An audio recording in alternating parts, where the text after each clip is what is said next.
Hormuz सामुद्रधुनीमध्ये इराणकडून marshal आयलंडचा भीषण हल्ला, आक्रमक कारवाईमुळे आंतरराष्ट्रीय सागरी मार्गावर प्रचंड तणाव, जागतिक पुरवठा साखळीला मोठा धक्का. इराणकडून युद्धाची आणखी मोठी तयारी, तब्बल 10 लाख सैनिकांची महाकाय फौज तयार, कोणत्याही आक्रमणाला चोख प्रत्युत्तर देण्यासाठी इराण सज्ज.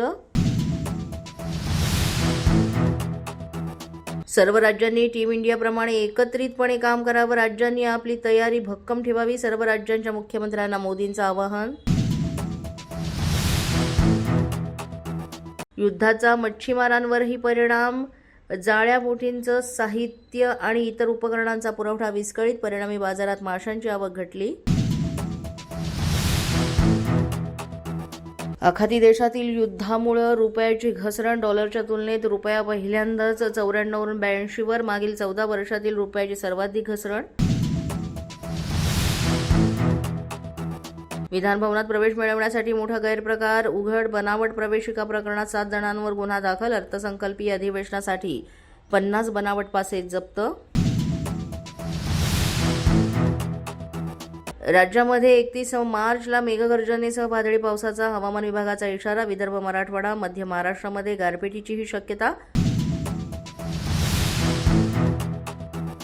दादर रेल्वे स्थानकाजवळ सीएसएमटीकडून बदलापूरकडे जाणाऱ्या लोकलवर दगड भिरकावला, दगड लागल्यामुळे प्रवासी महिलेला दुखापत, महिलेचा डोळा थोडक्यात बचावला.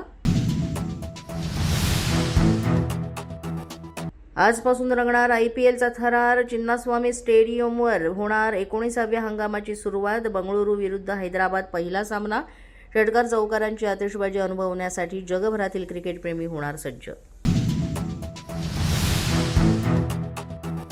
रुपाली चाकणकरांकडून राष्ट्रवादीच्या महिला प्रदेश अध्यक्षपदाचा राजीनामा, खराच्या गैरकृत्यात माझा संबंध नाही, राजीनामा देताना चाकणकरांचा दावा.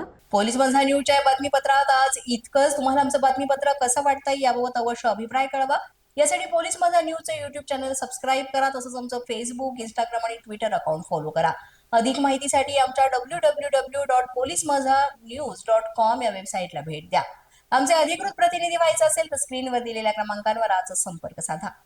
आजच्या बातमीपत्रात इतकंच. पुन्हा भेटूया पुढील बातमीपत्रात. तोपर्यंत पाहत रहा पोलीस माझा न्यूज.